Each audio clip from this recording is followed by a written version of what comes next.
Hello, YouTubes. We are back with another quarantine edition bookshelf tour. You guys seem to like the first one, and I've got a ton of books. Like I said, I'm a self-professed book whore. You can tell I've got books everywhere. Like I said in my other bookshelf tour, I've got them hidden everywhere. So I kind of went through and picked out a couple different things. I have a lot of antique books. I have a lot of art books. I have a lot of interests. It's hard to really kind of pin me down to one certain thing. So that's probably why I have so many damn books. So I figured I grabbed a selection of books today. We put them up on the little book stand, and I would show you guys some of the stuff that I read and what I look into in my free time because I love to read when I have downtime. If I'm not working on classic cars or I'm building creepy stuff for Halloween. So I'm gonna get the book stand set up, and we'll get some books today. So stay put. All right, so our first book is called Infected by Art. I found this on Amazon. It's I think it came out in 2013. Again, like I said, I love the art books. This one's a big inspiration to me. I love the cover. This is the very first one. They have multiples that look like they're making a series. But I love like Ken Kelly and Frank Frazetta going way back when I loved them guys as artists. So when I saw this for 20 bucks, I grabbed it, and then when I got it, I seen it was limited edition, signed edition, number 67 of 100. So I don't know how many they print. I don't know how rare the book is, if anything, but it's a bunch of different artists showcased in here, and some of the art's great. I mean, there is so much stuff in here to draw inspiration from. The old Bela Lugosi painting and stuff. This guy's amazing, Basil Gogos.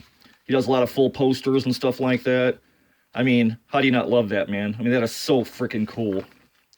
Ken Kelly, I'm a big fan of his art. He was taught by Frazetta. He does a lot of space, a lot of fantasy. Some of the other artists in here. I mean, look at that. Freaking fighting centaurs. How badass is that? I mean, look at that alone. I mean, how do you not draw inspiration from that? Like, I want to build that right now. I don't even know what the hell that is. This is awesome. This cool tree guy. This is just a really beautiful book. Glossy pages. I mean, how freaking cool is that? The Nazgul from Lord of the Rings. They're kind of glossy pages. It's a nice book, too. I mean, it's pretty nice. It's heavy. The different sections, fantasy. I mean, it's a pretty awesome book. And like I said, there's a whole series of them on Amazon, Infected by Art. I don't know how great the other ones are. I haven't seen them yet. We'll kind of skim through this one and show you guys. But if you can't get inspired by this, then man, I don't know what you guys are reading. This has Halloween and horror and fantasy and sci-fi and everything written all over it. I mean, beautiful pages, makes the art pop out. I'm kind of skipping through now. I mean, some of the stuff reminds me of H.R. Geiger. I love his art, the guy who did the original Alien movie. I don't have any of his books, but I'm looking for the Necronomicons, the first two. Just beautiful, man. That's just stunning stuff. The book just, well, it just shows so well. More. Oh, look at that fish, man. Oh, that looks so cool. We got an unboxing coming pretty soon. That reminds me. But I just thought I'd show you guys. This is just a friggin' beautiful book, and I don't think you can get it for under 20 bucks anymore. But it's on Amazon. If you can get your hands on one of these, oh man, I mean, look at that. What Draconian looks like. Just a beautiful friggin' book. I mean, the art don't get no better. And these are basically like the top artists, from around the world. It reminds me of Cthulhu. I love H.P. Lovecraft. All right, some smaller pics. But all the pictures are just gorgeous. Everything's presented beautifully. I mean, oh, that cool Cyclops. Oh, I should have took a look at him before I started building my head. I may come back and bookmark this. But just some killer, beautiful art. So if you guys are looking to be inspired, and maybe you're stuck in a place, you're like, man, I can't think anything to build, pick up a book, man. There's so much stuff buried in there, you guys. I mean, God. I mean, I can already see 14 things I want to build right now. I've been flipping through here for 3 minutes. Armor. Look at that big Colossus. Just beautiful. So if you guys get a chance, go on Amazon, look up Infected by Art. There's multiple volumes. This is the first one. Just a beautiful book. I mean, gorgeous art. Some undead on the other page. Jack the Ripper.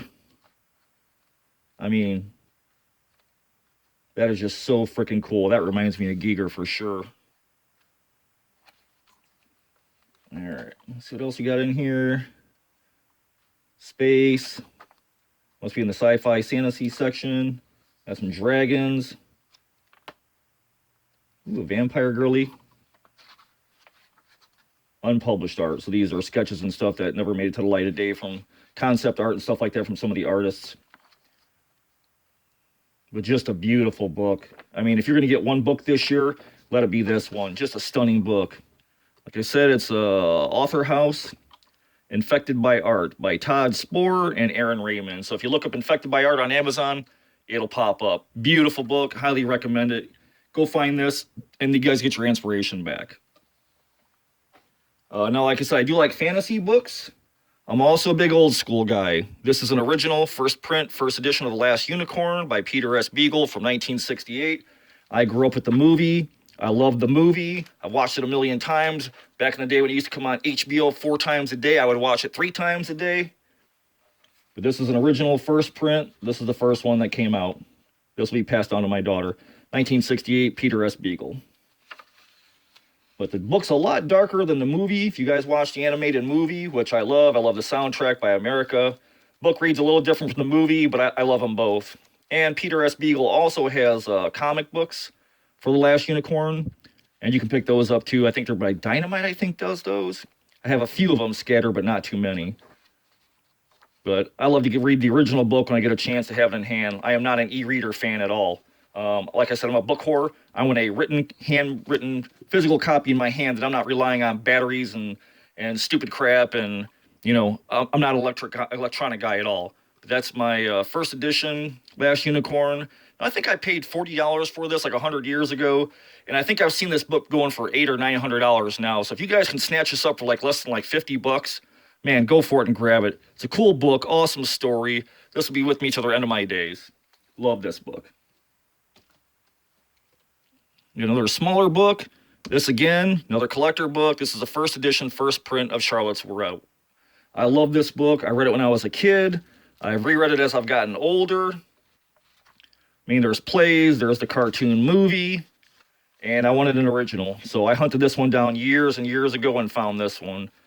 I love Trumpet of the Swan too. Maybe if I do another bookshelf tour, I'll break that one out. I absolutely love Charlotte's Web and Trumpet of the Swan. Stuart Little sucks. I don't like Stuart Little. I love E.B. White, but, Stuart Little, not a fan. But this book, I think this is the first book that made me cry when I was a kid. And just to have an original in my hand, the first edition, first printing, I'm just thrilled about this. And then this will be passed down to my daughter, too. But it's an uncut, and for most of the old books, here's what you look for. You want your original price tag in the corner. This one says $250. A lot of times they're cut, that devalues the book.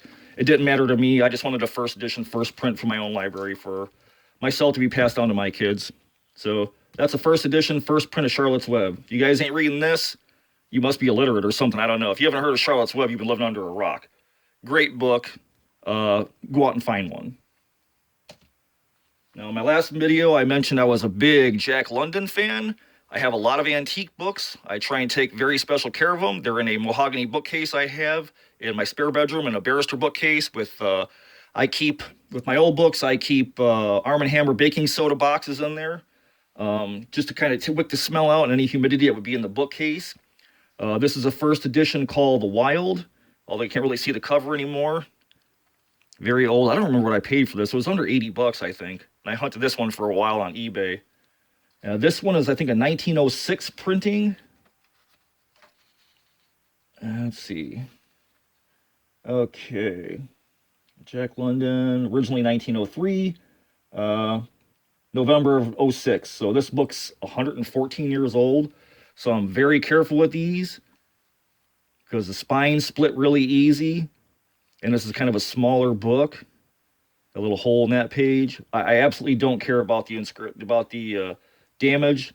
I mean, it's a readable, legible book. That's all I care about. See the spines kind of split. So I'm very, very careful with these. I'll probably take this off the book stand just so I can show it to you guys.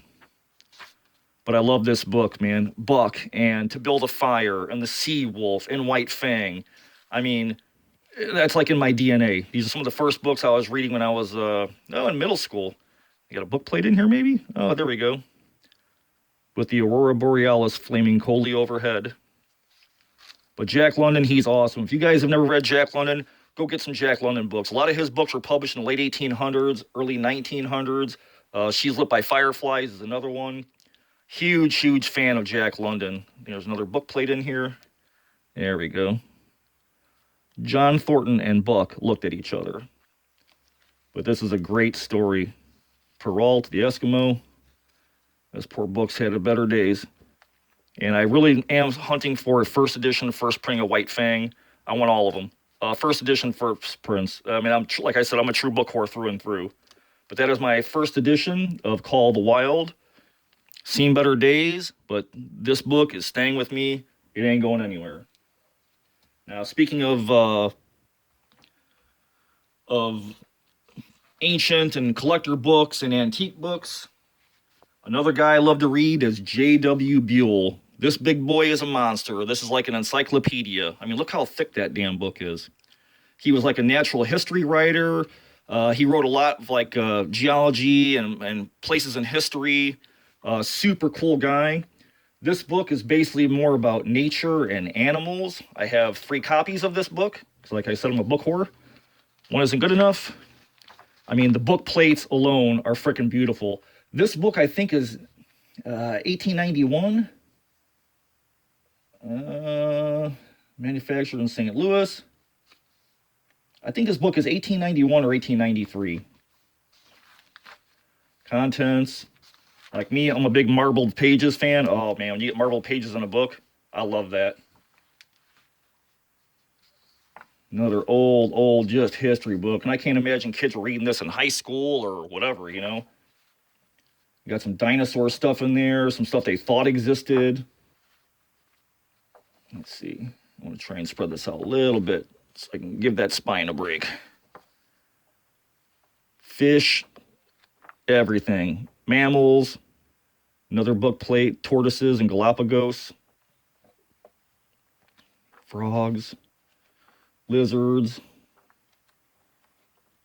Just a big old, thick, big-ass book. I love it. I love the smell of old books.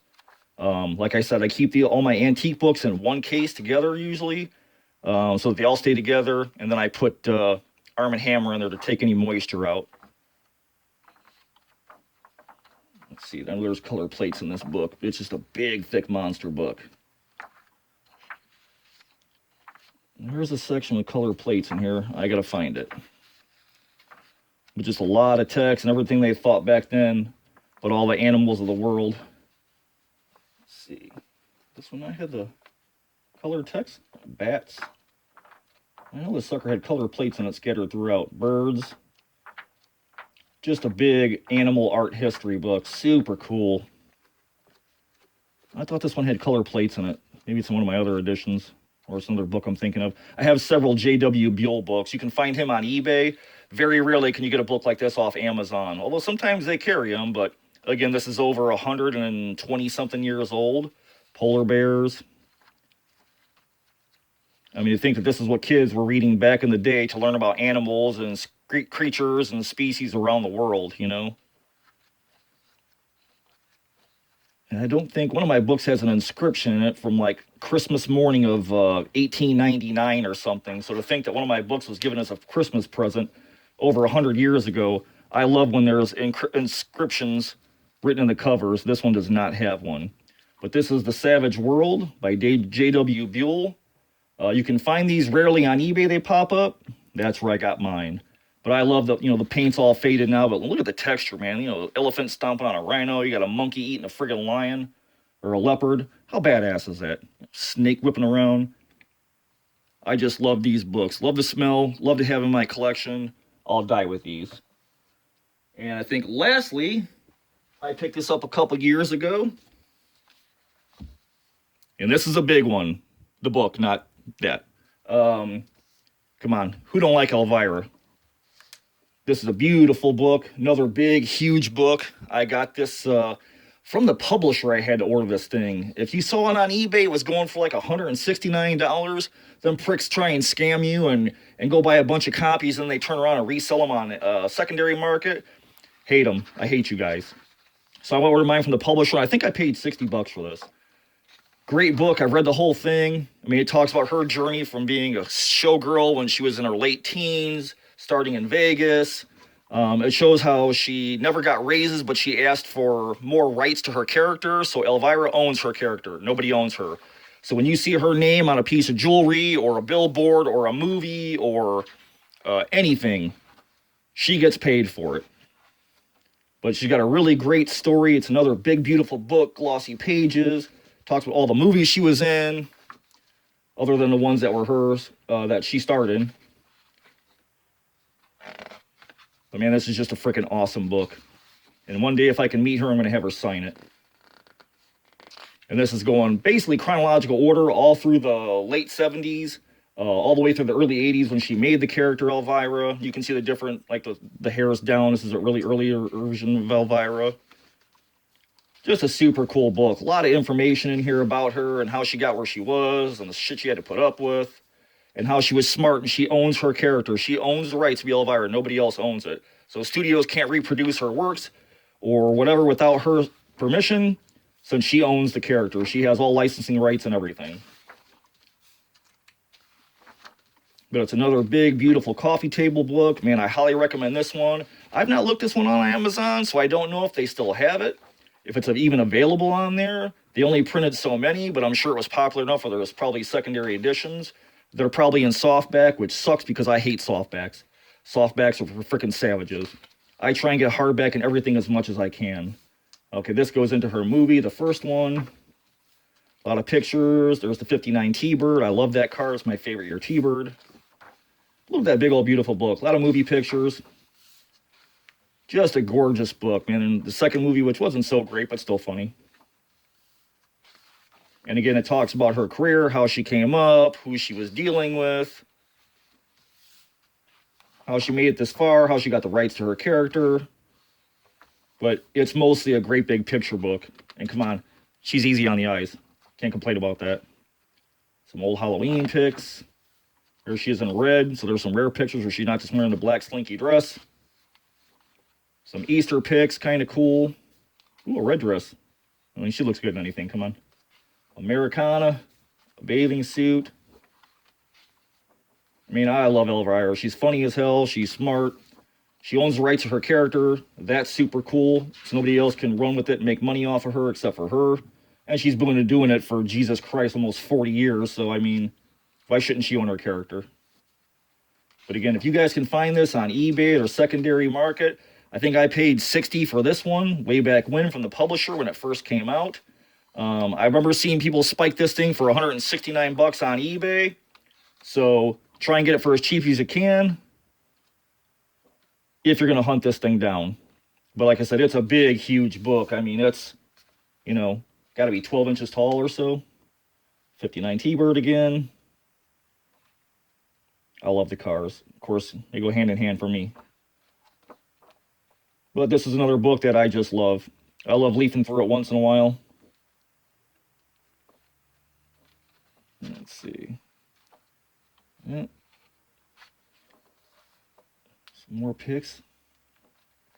And almost the end. There she is. I think that's the last one. Unpleasant Dreams. That's how she ends most of her movies. And then a little bio on her. But a super cool, big, beautiful book. I mean, look how monstrous this thing is. I mean, that's freaking massive. So if you guys are interested in that one, try and hunt on Amazon or maybe eBay and see if you can hunt it down. All right, folks, that's my book tour for bookshelf number 2. If you guys want to do it again, let me know in the comments. I got a whole lot more books where those come from. I got a whole bunch more favorite books that I have. I hope you guys are staying safe in all this quarantine, and it seems like it's getting longer and longer and more drawn out. You can't turn the damn TV on without hearing about it. So I want to say thanks to Vic Springsteen and the Weird Kid Show. I mean, those guys are putting daily content out to keep everybody busy and kind of raise spirits in this just crummy, ridiculous time where people hoarding food and being stupid, and all you hear on the news is about this damn virus. So I just want you guys to hang in there. I'm trying to bring you guys something daily to take your minds off of things. Thanks for watching. Thanks for putting up with me. Thanks for listening to me ramble on about some of my books. And hopefully I will see you guys tomorrow with a new project. I got something in mind special. So I'll see you then. You guys take care.